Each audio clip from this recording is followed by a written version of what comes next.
She never expected to see him again until he walked into the gala wearing a tux worth more than her apartment.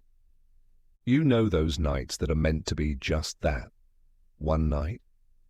The kind where the rules don't apply, where the world outside the hotel room ceases to exist, and the only thing that matters is the heat between tangled sheets. Yeah, it was supposed to be one of those nights. A stolen moment. A secret, never to be spoken of again. But life has a twisted sense of humor, because there he was, the man she had spent a single unforgettable night with, standing in the center of the most exclusive billionaire's gala in the city. And from the way his smirk curled at the corner of his lips, he remembered every single thing they did that night. Her breath hitched, her fingers curled around the champagne glass a little too tightly. No way, this wasn't happening. Except it was, and judging by the way he was looking at her, like a wolf who had just found the prey that got away, he wasn't about to let her slip away again. It had started with a dare, or maybe it started the moment she locked eyes with him across the dimly lit bar. The air had changed, time had slowed, and suddenly she wasn't just another woman looking for an escape from reality, she was the woman he wanted. He was magnetic. The kind of man who didn't just command attention, he owned it. Broad shoulders, strong hands, and a jawline that looked like it was sculpted for sin. And those eyes, dark, smoldering, filled with promises she knew he could keep. You keep looking at me like that, sweetheart, and I'm going to take it as an invitation. Her pulse skittered. Maybe it was the tequila. Maybe it was the way his voice sent a shiver straight to the place she shouldn't be thinking about in public. But the next thing she knew, they were tangled in a corner booth, bodies pressed too close, his fingers tracing slow, lazy circles against her wrist. "You don't even know my name," she murmured.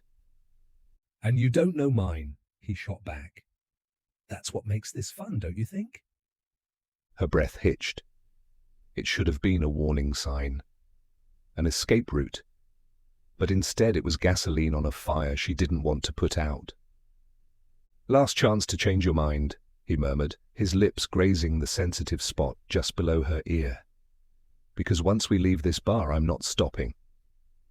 And just like that, she was gone. The elevator ride to the penthouse suite was a blur of hands, mouths, bodies pressing, teeth grazing. By the time they stumbled inside, she was gasping his name, except she didn't know it. And she didn't care, because in that moment it didn't matter. It was supposed to be just one night.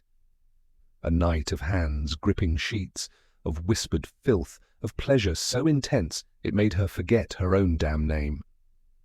She left before the sun rose, slipping out of his bed and out of his life without so much as a goodbye. At least, that's what she thought. She wasn't supposed to be here, not really. The gala was a place for the elite, the billionaires, the power players, the kind of people who lived in penthouses while she scraped by in a tiny apartment. Her dress? Rented. Her heels? Borrowed. Her confidence? A carefully constructed lie. But she had a goal tonight: network, charm, and land the job opportunity she desperately needed. And then it happened. The hush. The shift in the atmosphere. The whispers that spread like wildfire. And when she turned, when she followed the gazes of every person in the room, she saw him. No way. He stepped into the ballroom like he owned it. And judging by the way people scrambled to greet him, maybe he did. Custom-tailored tuxedo, a Rolex that probably cost more than her entire college tuition, a presence so powerful it sucked the air right out of the room. Her one-night stand was a billionaire, a CEO, a king in a world she didn't belong to. And when their eyes met, when his gaze darkened, locked onto her like a hunter who had just spotted his prey, her heart nearly stopped. Oh God. He remembered. And from the way his lips curled into that sinful, knowing smirk, He wasn't about to let her forget. He started walking, right toward her. Every nerve in her body screamed at her to run, to disappear into the crowd, to pretend she hadn't just been caught in the biggest mistake of her life. But she couldn't move. Because deep down, deep in the place she didn't want to acknowledge, she knew that part of her wanted to see just how much trouble he really was. And when he stopped in front of her, when he leaned in close, his voice was nothing but a low, delicious murmur against her skin. "Miss me, sweetheart?" Her breath caught in her throat. He was getting closer, each step deliberate, confident, like a man who knew exactly what he wanted. And right now, that was her. She turned sharply, her mind racing. Maybe she could slip away, disappear into the crowd before he reached her.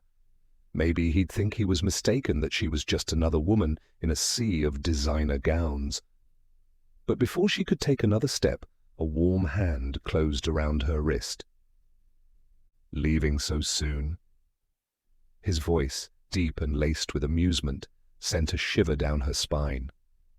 She swallowed hard, willing her face to stay composed. I was just getting some air." "Air, huh?" His fingers lingered on her skin, his touch both infuriating and intoxicating. "Funny, because last time I saw you, you were gasping for air, right before you begged me not to stop." Her cheeks flamed. She yanked her hand free, glaring at him. "That was one night. One mistake. And I don't even know your name." His lips twitched. "Oh, but I know yours, sweetheart. And trust me, I haven't stopped thinking about it."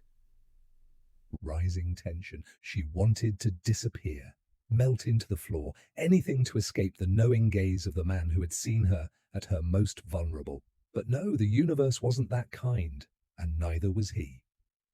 "So tell me," he mused, swirling the drink in his hand. "Are you here for business, or are you here for me?" She scoffed.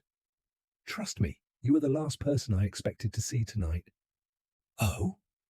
He arched a brow. "Then why do you look like you want to run?" Because she did. Because standing here, in his presence, felt dangerous in ways she wasn't prepared for. But before she could craft a sharp response, a woman in a dazzling red dress stepped beside him, looping her arm through his. Her heart sank. Fiancé? Girlfriend? A business associate? Whatever she was stunning, the kind of woman who belonged at a billionaire's side. His eyes never left hers, though. And as the woman beside him smiled for the cameras, he leaned in, his voice a whisper, meant only for her. "This isn't over, sweetheart, not by a long shot." The climax. Her pulse hammered. She needed to get out of here before she made a mistake. Before she let herself believe that, for even a second, this man was anything but trouble. But as she turned to leave, his voice stopped her in her tracks. "Meet me on the balcony. 5 minutes." She should say no, should keep walking, pretend none of this happened. But even as her mind screamed for her to leave, her traitorous legs carried her toward the balcony, because deep down she knew this was only the beginning. The night air was crisp, a stark contrast to the heat burning in her veins. She found him waiting, hands in his pockets, the city skyline stretching behind him. He looked at her like she was his next conquest. "You showed up," he said, a slow, satisfied smirk playing at his lips. "Tell me what you want and make it quick," she snapped, "because I'm not playing games." "Oh, sweetheart, we've been playing since the night we met. You just didn't realize it." She folded her arms. "You're insufferable." He stepped closer, invading her space, tilting her chin up with the tip of his finger. "And you're still thinking about that night?" She hated how right he was, hated how her body betrayed her at his touch. "Tell me to leave," he murmured. "Tell me to walk away, and I will." Silence stretched between them. A battle of wills, a test of self-control. She opened her mouth. but the words never came. And in that moment, he knew. She wasn't going anywhere. Her silence was all the answer he needed. The city lights flickered behind them, the world moving on as if nothing was happening. But for her, this moment was everything. A storm of emotions raged inside her, desire, fear, confusion. Because this wasn't just some random man she could forget. This was someone who had already left a mark on her in ways she hadn't been prepared for. "You're playing with fire," she whispered, even as she tilted her chin up, challenging him. "I always do," he murmured, his fingers tracing the edge of her jaw. "But the real question is, do you want to burn with me?" She should say no, she should walk away. But when his lips brushed against hers, teasing, testing, she realized something terrifying. She didn't want to walk away. Not yet. His hands slid to her waist, pulling her against him, and she let herself melt, just for a second. Just long enough to memorize the way he felt, the way he made her feel. And then, just as quickly, she pulled back. "I don't belong in your world," she said, her voice steady despite the chaos inside her. His gaze darkened. "Who says?" She shook her head. "We had one night. That's all it was ever supposed to be." "Maybe," he admitted, his smirk returning. "But you and I both know this isn't over." She exhaled sharply, stepping back, creating space between them. Because if she didn't, she might do something reckless. "Goodbye, Mr. Billionaire." She turned, walking away before he could pull her back in, before she could let herself fall any deeper. But as she reached the door, his voice stopped her one last time. "You'll see me again, sweetheart?" She hesitated. Just for a second. Then she walked away, and deep down she knew. He was right.